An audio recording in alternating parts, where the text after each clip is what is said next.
Here we are once again. Welcome to another Saturday morning as we get our weekend started. And we're going to have another fantastic conversation with a special guest today. So put on the brakes, grab a cup of coffee, and join the conversation because it's time for Coffee Breaks with Steve.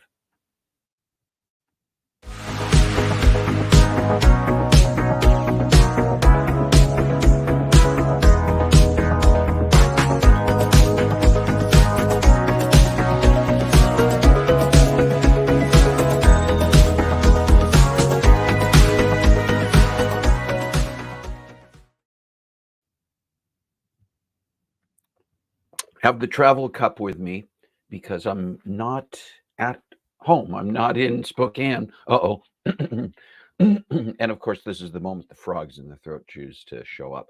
I am actually in Gaston, Oregon, at the home of my brother and sister-in-law, Scott and Kathy Glavin. And thank you to Scott and Kathy for letting me hang out at their place once again.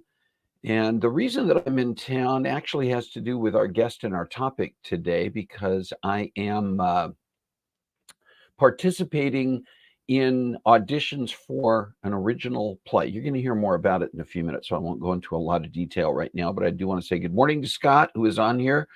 Carla is on here. Kathy Garlick is here. Rick Venturi is here. So welcome to all of you. If you're tuned in live today on either Facebook or YouTube, make sure that you do say hello in the chat so we know that you're here. And when we get into our conversation, make sure that you're part of that conversation as well. That's right. This show is coming from inside the house. It's just like one of those horror movies from times past. Yes. It is, if you're tuning in live, it is Saturday, April 27th, 2024. Just amazing to me as I get older, and by golly, that is certainly happening, how quickly the months go by and the years go by, but we're already almost done with the month of April, almost a third of the way through the year, which is a little bit weird, but hey, that's the way it is. What are you going to do? All right, listen, if you're tuning in later, by the way, I mentioned tuning in live and gave you the date. If you're tuning in later and watching this in video on YouTube or Facebook, you can still make your comments in the chat and we'll be able to see those and our guest will be able to respond later on. We do typically pre-record the conversations with our guests, but they still have an opportunity to tune in if they're able and be here in the chat and respond to your questions and comments. And if they're not able to be here when we're broadcasting live, they can certainly come in later. Hopefully they do, and have an opportunity to see what you've had to say about the conversation, my conversation, our conversation with them, and make their comments and answer your questions. So do participate in the chat when the time comes. I want to share some things that are going on this week in our Sweet and Savory segment. And just interesting is, many of you know, if you know me at all, you know that I'm kind of a space nerd. I often appreciate things that are going on with our space program. I'm old enough that I have followed America's space program since the early days of Mercury back in 1962. I can recall Alan Shepard, Gus Grissom, John Glenn, that entire group of original Mercury astronauts, and later on the Gemini program, Apollo going to the moon, the space shuttle program, but also a lot of our unmanned space program. And I always find it interesting to think about things like this next story, Voyager 1, which was launched back in 1977. And its mission was basically to go out and get information, data, and take pictures and video of Jupiter's moon Titan in the area around Jupiter and onto Saturn. And then it went out to the outer solar system. And by I think around 1980, it had gotten outside of our solar system and continued to be out there. Now, think about this. This was a satellite. This was launched in 1977. It has now been 46 years and over 7 months since it left Earth, 11 years and more than 8 months since it passed Pluto and went out of our solar system, and it's still operating on many levels. This was far beyond what was ever expected. I mean, they hoped that it would be able to continue to send back data. But back in November of this last year, it stopped transmitting to Earth.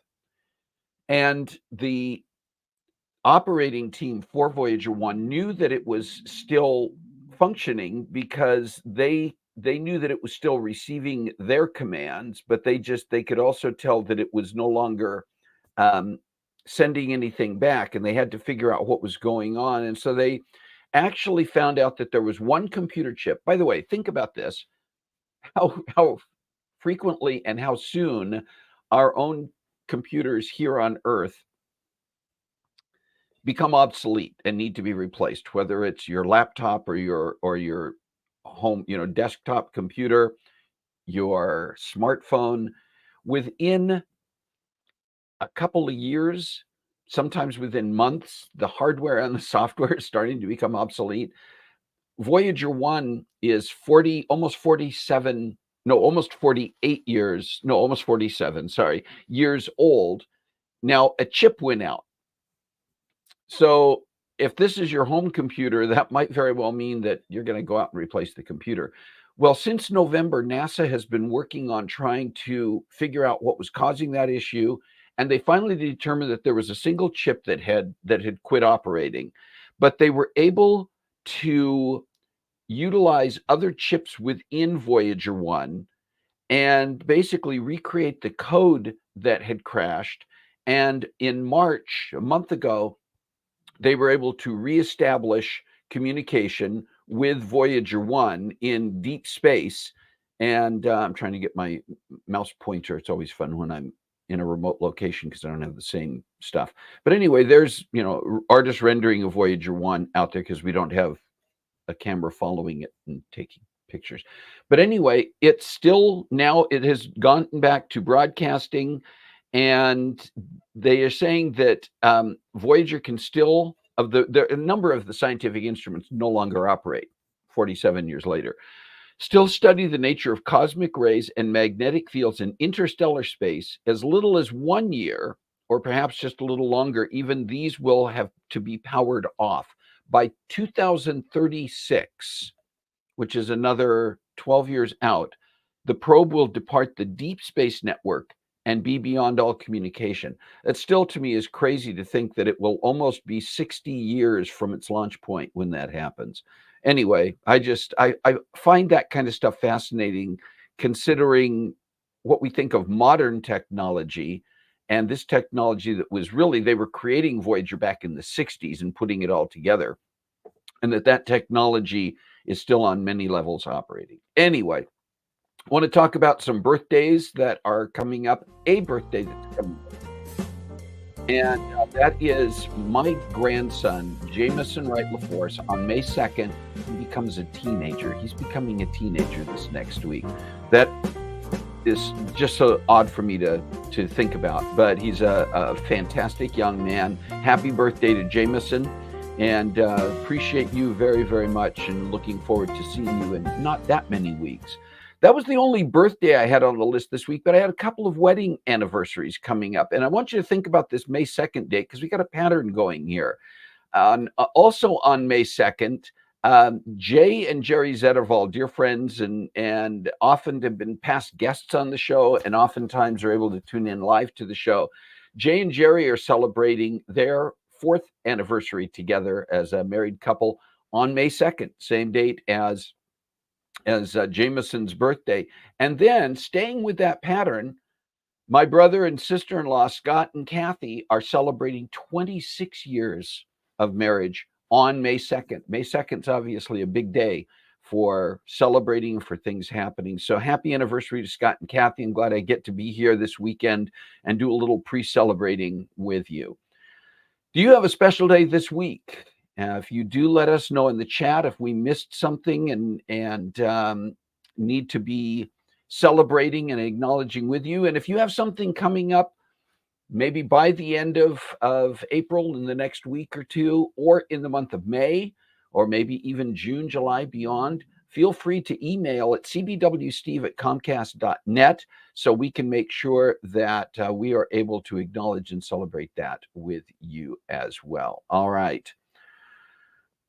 Yeah, I'm going to catch up here on a few comments. If I can again get my mouse pointer to go where I want it to go. Let's see who's joined us since the last time I said hello to people. Amy Sterling is here. Hello, Amy. Kim Baker. Good morning, Kim. Good meowing afternoon and happy Catterday.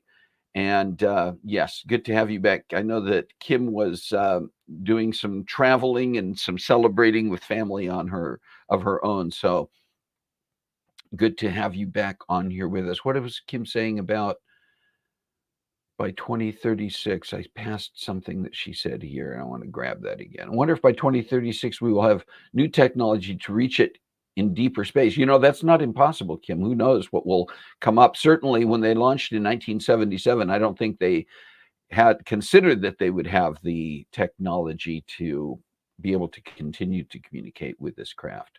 But anyway, all right. Well, I want to get on to our topic and our guest. And this is our guest today, Jenny Conlee, has been on Coffee Breaks before. A couple of different times she has been on here to share with us. She is a dear friend from a number of years past. She is an amazing creative artist, an actor, a singer, a comedian, a writer, and at the same time she maintains life as a mom of two young boys, as a wife, and keeps busy in so many different ways.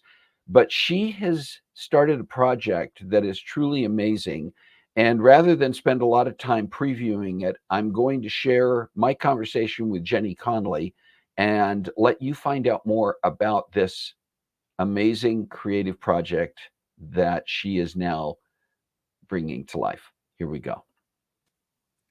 Well, Jenny Conlee, welcome back to Coffee Breaks with Steve. It's always good to have you here. It's always great to be here. All right. Well, we're here today to talk about something very special that we've got going on here. And you've putting together a production, a play, an original play, musical called Fiona in the Middle. And I guess the best thing to do is just start by saying, what is Fiona in the Middle about? Fiona in the Middle is basically a midlife crisis. Is a woman going through a cancer diagnosis and a divorce, and yet her mom is always there for her. And the mom is kind of the hero of the story. This at the heart of it is this parental love. It's a 2-act play, and we don't want to give too much Yeah. away, because what we want people to do is to come and see it when it's produced, and we'll talk about that when it's presented. We'll talk about that in a few minutes. But talk about the background a little bit. What inspired writing this play? How did that come about, and what was that process? Well, I lost my dad. I shouldn't say I lost my dad. I know where he is. He's not a lost dryer sock. My dad relocated to heaven in October, but we started writing together in October of 22, and it was basically to create an opportunity for me to act. We decided we'd start producing plays, and he said the first play we do should be an original. And I said, okay, that's kind of gutsy, and that's going to take some time. And he said, we can do it. And so we started writing, and it kind of took this, dare I say, took this dark turn of Dad kind of had the, I don't want to give too much away. Dad had this idea, and I sort of wove this sort of dark story around it. Yeah. So it's fair to say Fiona in the Middle is not, I mean, while it has some moments where it may bring laughter, it's not a comedy. It is not a comedy at all. Which I think might surprise some people, because I do comedy. But it's definitely not a comedy. And It's on the darker side. Yeah. Yeah. But it is a musical, which is interesting because look, the easy thing to do, I mean, not easy, but the straightforward thing to do when you are producing your first stage play is to just make it straight dialogue. But you decided that you wanted Fiona in the Middle to be a musical with original music. Talk about that a little bit. Well, you sound a little surprised by that. Much so did my dad. Yeah. When I said, and it's going to be a musical, he said, "Holy crap!" What? So we're neither of us are musicians, so we had all these like fragments of song ideas, and after Dad passed, I sat down and finished them. Mhm. And when I say finish them, I mean melody and lyrics. Mhm. And then I sent recordings with a drum track to our mutual friend, Kenny Snyder. Who is a composer and arranger and musician of the highest quality. He's incredible. He's Yeah. a savant, and and love him to pieces. And he took my crazy and made it music. And I love how it's turned out. I think it's really different. I think sometimes you go to musicals and the songs aren't singable unless you're a professional or you don't walk out humming things necessarily. Right. And I really hope that people walk out humming. Yeah.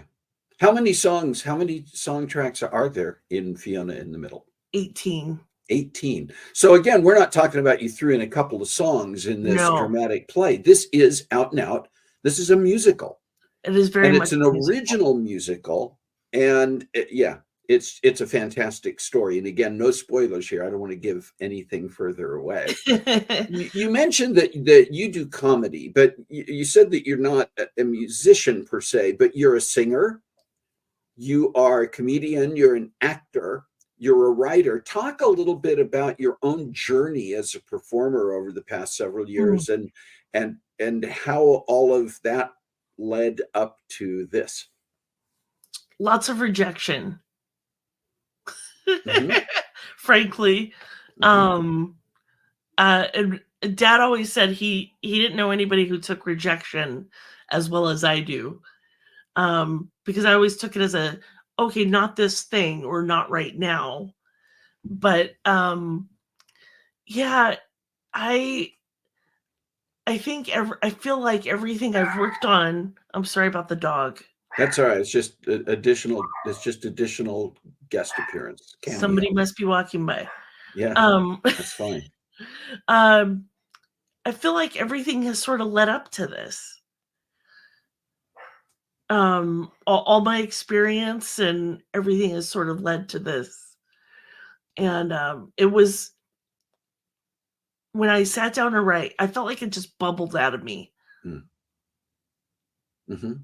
And yeah, so if you you get rejected enough, you start trying to figure out how to create your own opportunities. Yeah. And I think there's a breakthrough in that. And at least for me, I feel like there has been a breakthrough for that.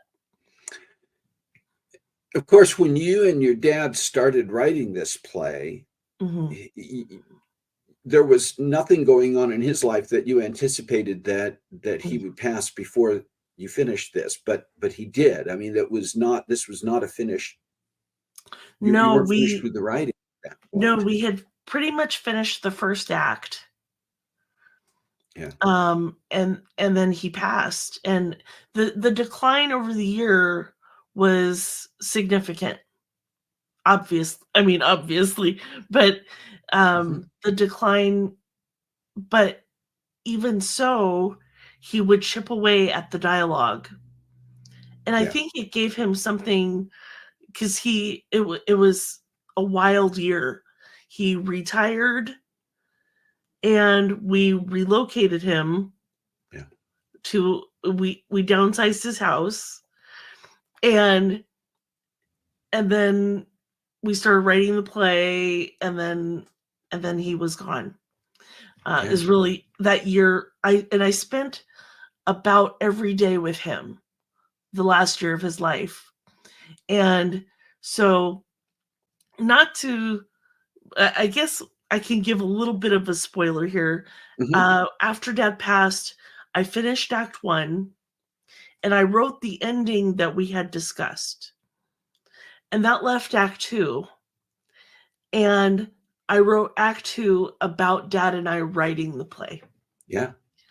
And so, again, it's that parental love theme. Yeah. And so the mom is sort of the hero of Act 1, but the dad is really the hero of Act 2. And you mentioned that this has got some dark elements to it, and certainly while there is an amount of your real life represented in this play, some of the dark elements that are taking place are fictional. I mean, some of the things that the character Fiona is going through are not things that Jenny Conlee has gone through or is going through. And I think that's important for people to understand. This is not autobiographical per se. No, I've had people say, "So are you Fiona?" And I've said, "Well, I'm playing Fiona." And Fiona's very close to my heart.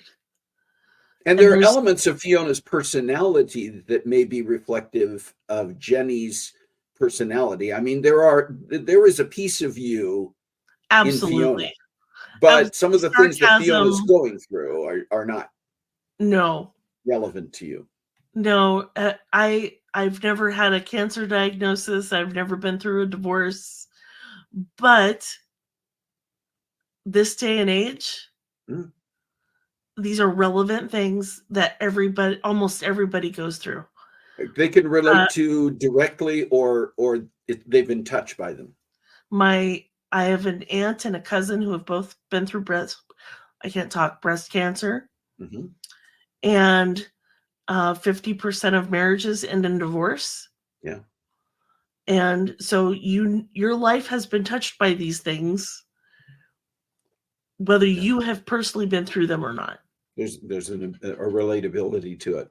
Yeah. You have put together, you talked about Kenny Snyder, you talked about your dad, but there is a creative team that is coming together around this show already. I know. And I wanted to give you an opportunity to talk a little bit about the team that's coming together. Oh, well, I think you were the first person I sent the script to. I don't even think David had read it yet. Wow. David, your husband. My husband, David. Yeah. And because there are certain people in your life who, once they have seen it or you say something to them, it becomes real. And you're one of those people for me. And I sent you that script, and I thought, if this sucks, he's going to tell me. And he's going to tell me in the most loving way. And you kind of scared me a little bit at first, because you said, we need to have a conversation, was your response. And I was like, is this a good conversation? Or are you trying to let me down? I thought he's going to give some great feedback. But then our conversation turned into more of, how do we make this happen? And it has taken off since then. So I asked you to direct and play my dad. And then it's like, once that happened, the train left the station. We've brought Carissa on as assistant director. And my friend Molly, who I've known for, I want to say 15 years, did my first play with Molly, with Mask and Mirror. And so we've been on stage together, I don't know how many times. And we did a traveling troupe together. And anyway, so we go way back 3 kids ago. And it's my stepdad is doing props and the set, and my stepmom is going to be doing costumes. So it's this family. Yeah. It's and the show is about family. Yeah. That makes sense. That makes a lot of sense. Auditions, at the time that this conversation that we're having right now gets shown, auditions are about to start. Yes. And that's going to be taking place this weekend. And is there still time? If there's somebody watching this who goes, oh, shoot, I didn't know about this, and I'd like to audition, is there still a way for people at the last minute to participate? Come on out. And where are we for the auditions?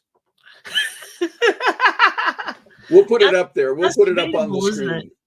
What's that? We are in Newburgh Yeah. for auditions at the Friends Church Community Center on College Street. But I will confirm that. 307 College Street, I think, is the address. But we'll put that up there to make sure. And if you're watching this right now and you're thinking, well, this sounds interesting and I'd like to come and audition, show up. We'll make it work for you. There were some things that we'd been asking online for people to do, but if you show up, we'll get you through the process.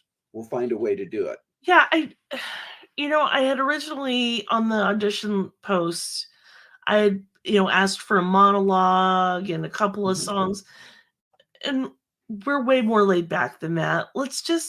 I just want to hear you sing. I'll probably have you do a cold read from the script. We may put you up with another actor to kind of get some interaction, but it's going to be straightforward. We're not trying to straightforward. It's going to be fun. And it's family. Because we're fun people. We are fun people. And we've been on the other side of this table. And so I don't want to put people through the ringer. Right. I've been through the ringer. I don't want to do that to somebody else. So right. let's just have a fun weekend. Come on out. Yeah. And I really want to put a call out for men, because women come out for these things in droves. Right. And there's a couple of parts that we need. I need a brother and an ex-husband. And so we're talking about a couple of guys in their sort of 30s, 40s range. Yeah. And but we'll take, the women too. I mean, there are parts for women and just opportunities to be a part of an amazing show that is an original. I mean, you take part in this show and you're going to be doing something that is literally groundbreaking. Well, it's, somebody said it's your world premiere.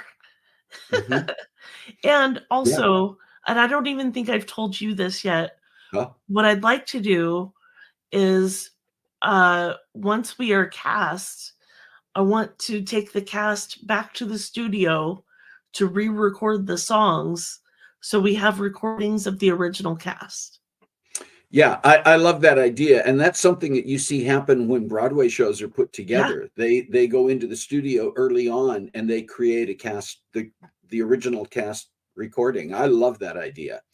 And again, I think that I don't know if legitimize is the right word. I don't think we need to legitimize this show, but I think that adds an element along with the other things that are already taking place that just says this isn't some fly-by-night thing. This is a real production that's going to be happening in a real way. And with that, let's talk about when the premiere show is going to be happening so people can start thinking about putting that on their calendar. When and where. Save the date. Save the date. October 4th and 5th. Yeah. And it's at the Sherwood Center for the Arts in Sherwood, Oregon.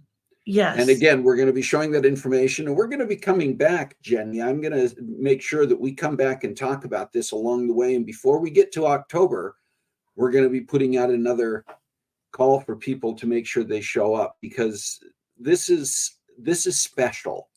And you're a special person, and I appreciate not only that you have followed your heart to do this, Jenny, but I am humbled and excited about being able to participate in it as well. Oh, well, it wouldn't be happening without you. And is it really is, there's something special about it. Very And much. can I give a little spoiler? It's your show. You give a little spoiler if you want. My dad wrote one song, and he had an idea for two, but he never got around to the other one. And he wrote one song, and it's called "A Mother's Love Never Dies." And it's so good. So I want people to come hear my dad's essentially his last work. This is, I think that's a key thing to end with here, Jenny, is that this is, first of all, it's going to be a fantastic show. And second of all, it's going to be a fantastic show. And third of all, this not only is something that is extremely special from the standpoint of its originality and that your heart is in it, but it really is your dad's legacy as well, and will honor him. And so I think that's key. Yes. Yeah. Yes, it is.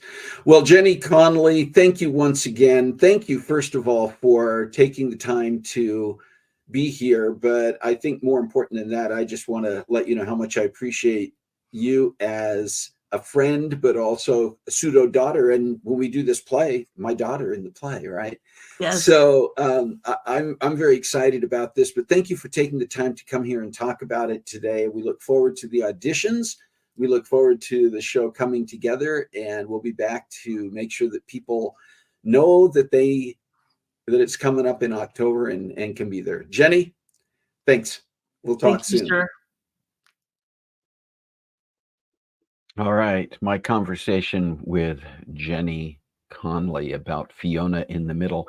And we do plan on providing more information in the coming weeks and months about Fiona in the Middle as we put the production together. Again, I feel very honored, privileged, and humbled to be a part of this creative project with Jenny and so many others. And we are in the process of continuing with auditions today. And as was mentioned in the video, we put some information up here, that if that's something that you live in the Portland area in general, and you are interested in just finding out more about the audition process and about the casting for Fiona in the Middle, you can private message me. If we're connected on Facebook, you can go to my Facebook after the show and private message me.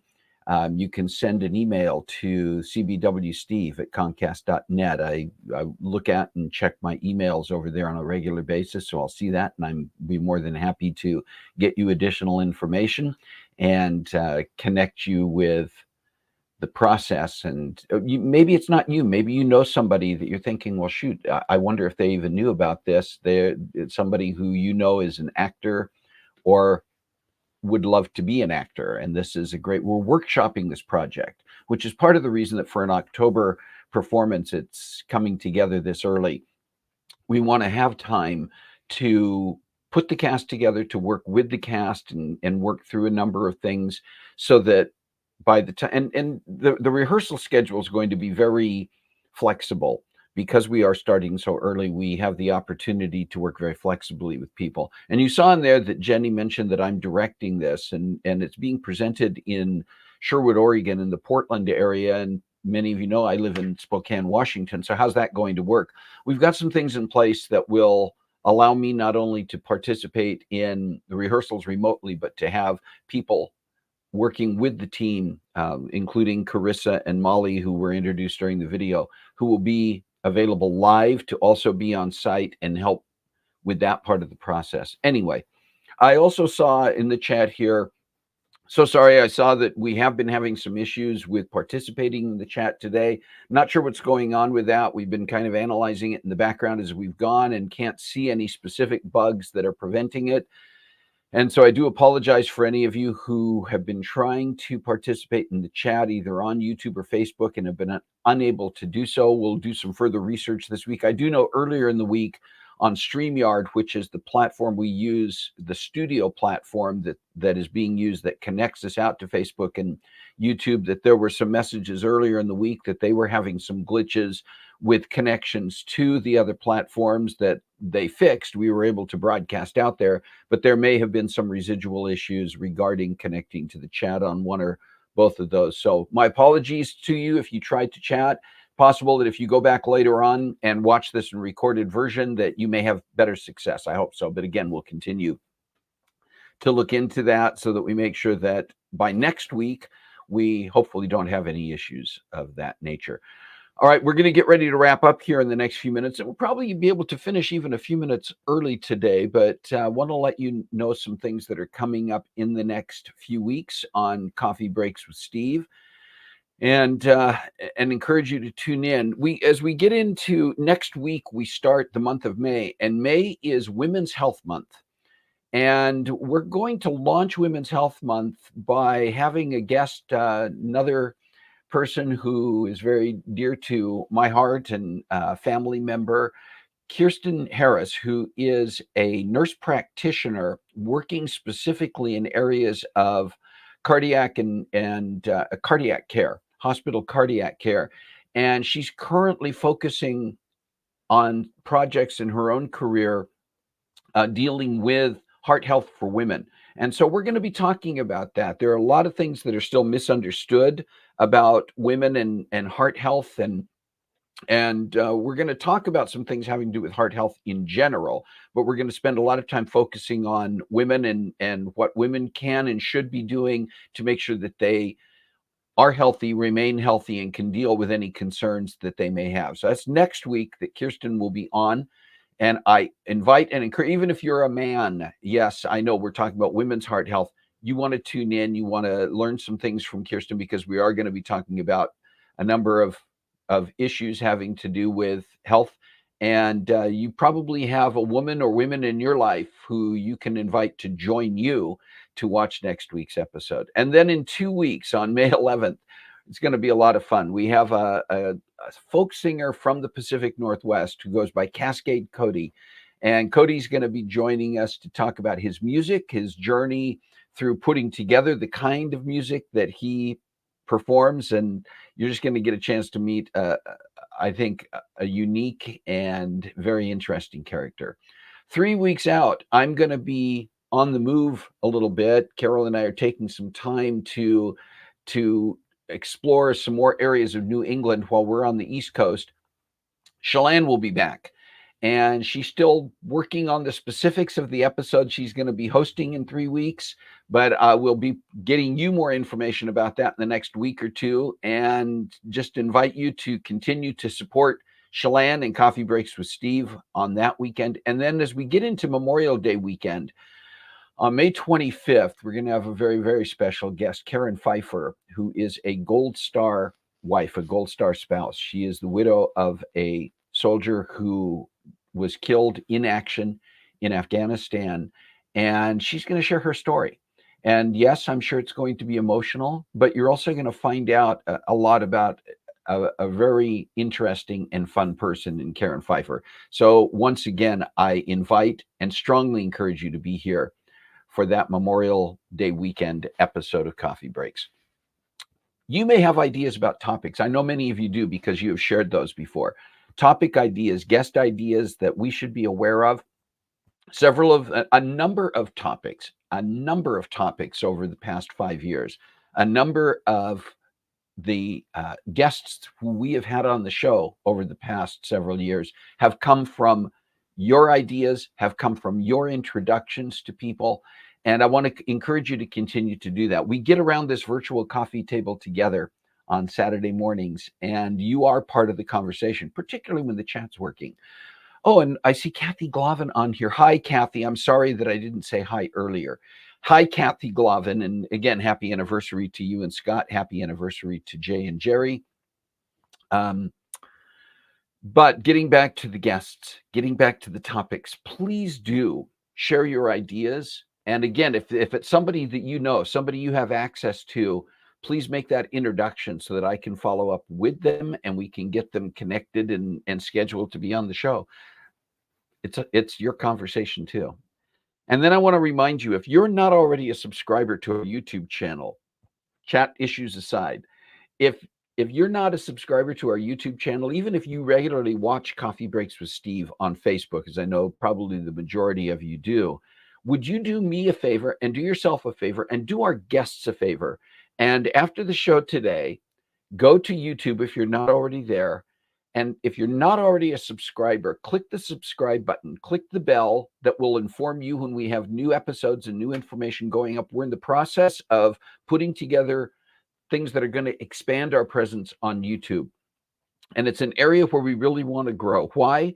Because YouTube reaches a much, much broader audience even than Facebook. We'll continue. Our Facebook presence is going to continue to be a key element, and especially for the intimate group of people who have made Coffee Breaks with Steve part of your family and allowed you to make allowed us to make you part of our family. Facebook's always going to be there, but we can meet a much broader, much larger audience nationally, even internationally through YouTube. And when you subscribe and when you click the bell and when you open the videos that are there and like those videos, the algorithm on YouTube makes that much more visible to people. And I'm not doing this because I'm trying to promote me. I want to let more people be a part of our conversation with the topics, and especially these guests, amazing guests who are sharing such wonderful stories, such fantastic information, and more people need to be a part of that. I really believe it. So I'm just going to encourage you. And if you're already a subscriber, would you share the link and personally reach out to people in your network and tell them about Coffee Breaks with Steve and share the YouTube link for the YouTube channel and ask those people to also consider going out there and subscribing. Do I expect that everybody's going to watch every single episode? No, there are going to be some topics that appeal to people more than others. But there are topics and guests out there that we need a broader audience to be looking at. Okay, that's my pitch. That's my soapbox. I'm done. I'm not going to talk about that anymore. Don't need to talk about that anymore. But you know what we would like to do and need to do. We're looking by the end of 2024. Our hope is to have a subscriber list of over 500 people. And that is really going to allow us to push Coffee Breaks with Steve to the forefront. Okay, I have talked long enough and probably need to come up for air, but I want to once again thank Jenny Lind Conlee for taking the time to have the conversation with us. I want to once again applaud her creativity as she has been creating this production in honor of her dad, Jeff Windsor, who passed away just late last year.